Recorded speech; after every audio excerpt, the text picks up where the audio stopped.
apa? Dipecat, nothing to lose. Oh dipecat berarti rezeki saya bukan dari situ. Gitu aja kok repot. Ya kan? Motor hilang, nggak masalah, nothing to lose. Nggak hilang gitu. Nggak hilang. Memang itu jatahnya udah harus diganti yang lebih bagus lah lagi. Duitnya dari mana? Kalau orang udah ibadah, godaannya apa? Godaannya manusia hidup di dunia ini takut nggak dapat rezeki. Takut nggak dapat rezeki, itu godaan manusia hidup di dunia. Nah karena tergoda dengan rasa takut nggak dapat rezeki, manusia akhirnya meninggalkan ibadah. Ibadahnya ditinggalkan atau dikurangi porsinya. Bahkan sampai timbul istilah jangan terlampau mengejar akhirat. Kamu juga harus mengejar dunia. Jangan terlampau mengejar akhirat, kamu harus mengejar dunia. Bahkan mengutip Al-Quran. Mau saya tunjukkan ayatnya. Walatan sanasibaka minad dunya. Wih, hebat. Ayat Al-Quran dikutip. Jangan kalian lupakan bagian kalian dari kehidupan dunia. Loh, itu Allah yang bilang loh ya. Ojo ngalek nang dunya. Walatan sanasibaka minad dunya. Jangan kamu lupakan bagianmu dari dunia. Ayat ini turun untuk para sahabat yang hidupnya ibadah terus sampai nggak sempat mikir dunia.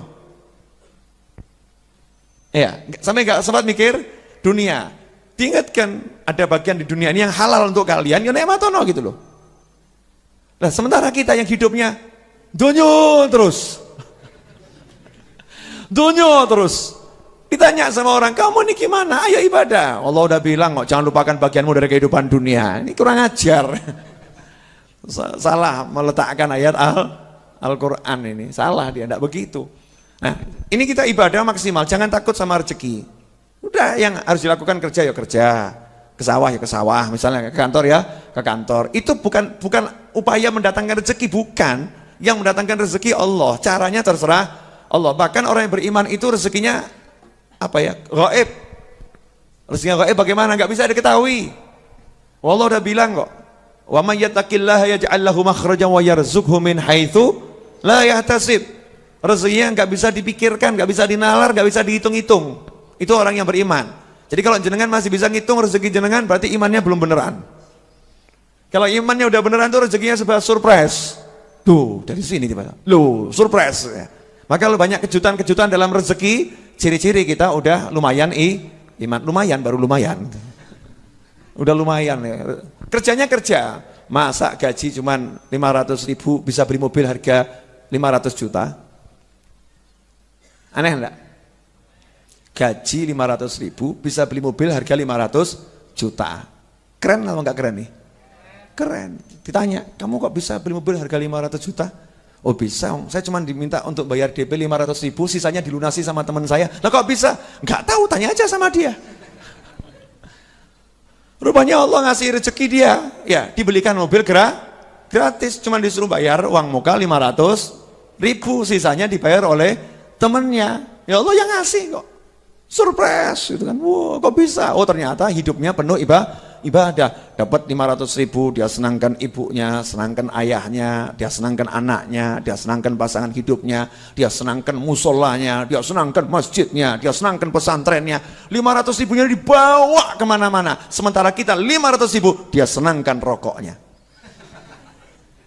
Ya, cuman begitu yang makro-makro, yang nggak benar. Yang ini enggak. Anak yang susah dapat jatahnya, ya orang kelaparan dapat 500.000-nya berkah, bisa kemana-mana.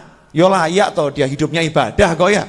Makanya sama Allah dijamin rezekinya dan surprise, serba surprise, penuh kejutan, nggak bisa dinalar. Itu ciri rezekinya orang-orang yang beriman. Bahkan dalam sebuah hadis disebutkan, Allah tidak pernah mau memberi rezeki pada hambanya yang beriman kecuali dari arah yang surprise, yang nggak bisa dinalar itu kalau imannya beneran.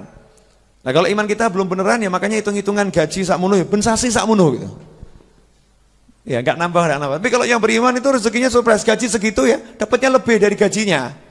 Gaji tetap cair tapi tiba-tiba ada dari arah manapun gitu ya yang nggak bisa dipikir, itu nambah dan nambah. Itu kuncinya, jangan takut kehilangan rezeki karena udah ada jaminan dari Allah Ta'ala. Fikir saja ibadahnya.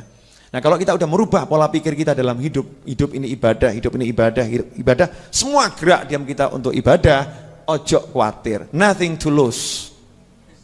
Betul? Nothing to lose, artinya apa? Nothing to lose, artinya apa itu? Artinya apa Pak? Hah? Ikhlas. Apa? Nothing to lose artinya apa? Yang kuliah-kuliah nih yang bisa bahasa Inggris, saya kan nggak bisa bahasa Inggris. Hah? Halo? Tidak takut kehilangan apapun, karena memang tidak ada yang akan hilang. Nothing to lose, nggak kalah apa-apa, nggak kehilangan apa. Dipecat, nothing to lose. Oh dipecat berarti rezeki saya bukan dari situ, gitu aja kok repot. Ya kan? Motor hilang, nggak masalah, nothing to lose. Nggak hilang gitu. Nggak hilang, memang itu jatahnya udah harus diganti yang lebih bagus lah lagi. Duitnya dari mana? Loh, Allah yang mengizinkan itu motor hilang, Allah yang akan ganti. Gitu aja kok repot. Tapi syarat dan ketentuan berlaku, mbok kunci ra mau. Nah kalau enggak kamu kunci ya gagal, karena ibadah itu diantaranya kamu kunci, itu bentuk ibadah. Jangan saya yakin sama kamu ya Allah, titip ya Allah ya, kunci itu. Enggak dikunci, titip gitu aja, ya salah. Memang syarat dan ketentuan berlaku. Ibadah ini ada aturan syariatnya. Sedikit intermezzo.